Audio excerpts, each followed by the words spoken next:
Unfortunately, this week we have once again started a clothing drive. It seems like every year is the same thing, the drive is the same, but I'm here to try to prove to you that it's not. On the one hand, the board members of our community service program who planned this drive, they change. And on the other, the students, you who volunteer their time also change.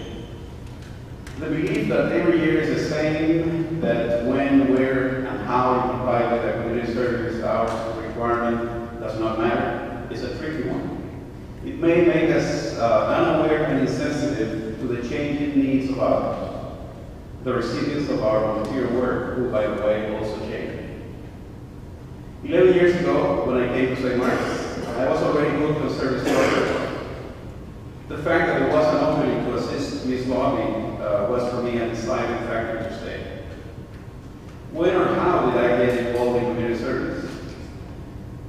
I have to go way back. My high school back in Chile in the 70s did not have a program like the one we have here. Maybe we did not need one at the time. Our peaceful teenage years have been violently interrupted by a coup d'etat. In a few days, our whole country turned into a project where social injustice became the trademark of the new self-elected government. Getting involved in social programs was a matter of principles to me. Later on, I went on to college, and I was shocked to learn that at that time also, only 1% of high school graduates could attend college, mainly because of lack of opportunities and also due to the lack of financial resources. Learning this fact changed the way I would value education forever. I saw education as the only tool that could improve people's lives and eventually break the circle of poverty. Becoming a teacher would give me a great opportunity to give back. The University of Chile was about 12 hours away from home, so I moved in with a family that rented rooms to make ends meet. But around Christmas time, I realized that the children of this family would not be getting any toys. I knew my dad had a friend who built beautiful toy trucks in the capital, in Santiago. And on one of my trips back home, I convinced my father to ask his friend to donate one of his beautiful trucks to these children. I guess this was my first gift drive. The generosity of that man, my dad's audacity to ask his friend for a free toy, and the bridge I helped build to connect them, made it possible for this family to have a better holiday. This is in no way different from what we do here almost every day. We identify the need of one group, use the resources of others, and find people willing to build this bridge between the two of them. What we ask from you is to volunteer your time, your resources, and your talents to improve the lives of others, even if only temporarily.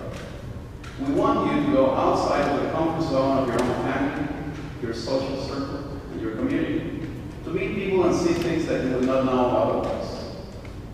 Awareness is the best word that I can use to define what we want to instill in you. Become aware. John Lennon wrote in his song Strawberry Fields Forever, living is easy with eyes closed, misunderstanding all you see. This song was actually inspired by a homeless shelter for children close to his home. To help open your eyes to the world around you so that you can understand it better is part of our job as educators. Ms. Lobby and I do not have a special secret formula that will make you caring individuals. We do not claim to have the monopoly of service. Many people around you do the same things we do in many different ways. Teachers, your parents, your siblings, your church leaders, the Boy Scouts, and so on. Just last week, Mr. Owens was putting together a bus for refugees who he saw were going through the trash, looking for supplies that they could use for school and at home. Many pitched in, and I'm sure that you will probably present this as a testimony to the quality of people we have here at St. Mark's. Your social status or the neighborhood where you come from is not directly related to how much you can do for others. All of us have the chance to give according to our own circumstances. There will always be people who are less fortunate than we are, people who will appreciate our standing by them without judging or patronizing. Chapel seems to be the right place to make a confession, and I have a confession to make. I lied. Last week, I had to tell the clients at Dawson Street that the reason I had only one student with me was a mistake with scheduling. Sorry, Dr. Kevin. Don't worry, I didn't mention your name. I would not tell them that no one else can sign up. The people at the Ocean Street homeless shelter expect us to be there every Wednesday, just like they need us at the Salvation Army to serve lunch on Saturday mornings, or the Jubilee Center to tutor children and their parents, or the City of Dallas people having a people program to assist the elderly to make renovations to their homes, or Habitat for Humanity, where the future owners of the house pay their home with sweat equity, meaning working long hours by your side, or the Angel Tree, which provides toys for children during the holiday season, the blood drive, Special Olympics, and the list goes on. Throughout the years, they have learned to count on us. We have shown them that we care, that we're going to be there for them when no one else is. A client from Ocean Street told me last week that she was very happy to see us back after the summer break, that she likes our seminars and how they volunteer so much because they're the only ones who walk in there and look them in the eyes without being condescending. She also had an answer for that attitude. She said, it's probably because they come here very often. And she's right. It may seem as business as usual, but it's not. Every year is different because you're different. And you're making a difference. At any point in time during this year, you will be the single St. Mark's student who will take time to share his talents with someone in need. Be aware. At that time, you will be joining generations of marksmen who have done the same thing, and they trust that you will continue to answer this call to service.